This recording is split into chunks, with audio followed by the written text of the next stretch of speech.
All right, welcome back to the deep dive. Today we're looking at a really interesting source you found. It's a spec sheet, but it kind of tells a story about how consumer cameras are sneaking into professional broadcast. Yeah, absolutely.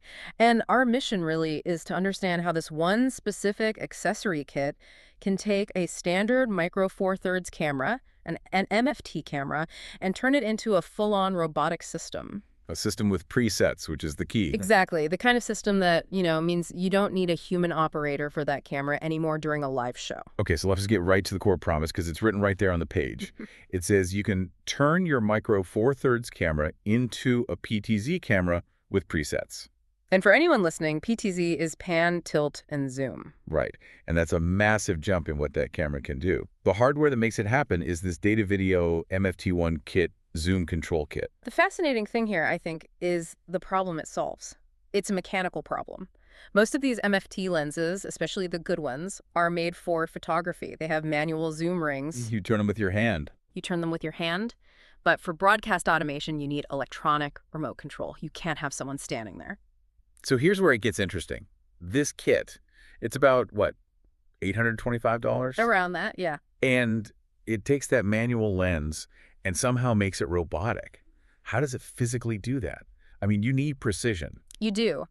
And the solution is actually pretty clever. It's all modular. The kit gives you 3 key parts, a wider mounting plate for more stability, a special gear ring that clamps onto the zoom part of the lens, Okay. and then the motor itself. And the motor is a Tilta Nucleus-M.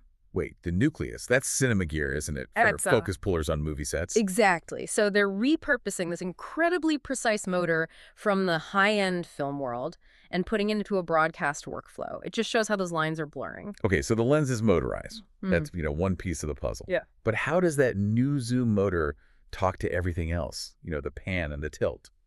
That's where the integration comes in. It's designed to work with a specific piece of hardware, the Datavideo PTR-10 robotic head. Ah, okay, the head that actually moves the camera. Right, and that head already controls the focus and the iris on MFT lenses. It does it using a communication standard called the LANTD protocol. Hang on, Lansty. I mean, a lot of people listening might know IP control or Visco. Why Lance? It feels a little old school. It is a bit older, you're right, but it's super reliable. Datavideo built a lot of their ecosystem around it. The key thing here is continuity.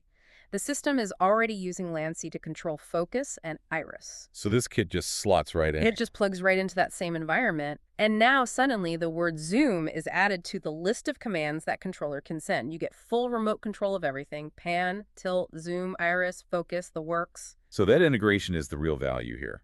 But I'm sure you're thinking, why do all this? Why not just buy an all-in-one PTZ camera? It's a great question, and it comes down to cost and quality.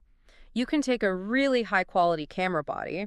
The source mentions the Blackmagic Studio Camera 4K Pro, for example. Yeah, with that nice big sensor, and you can put great glass on it. Exactly. You take that great camera, add this, sub-$1,000 kit, and you've basically built the functionality of a $10,000 integrated PTZ camera. And you get the workflow benefit, the presets. That's the payoff. Being able to easily save your presets and recall them at a push of a button, it's instant, it's repeatable, and you're using a better camera to do it. So what this deep dive really shows is how you can integrate these relatively accessible camera bodies into a really high-end automated workflow.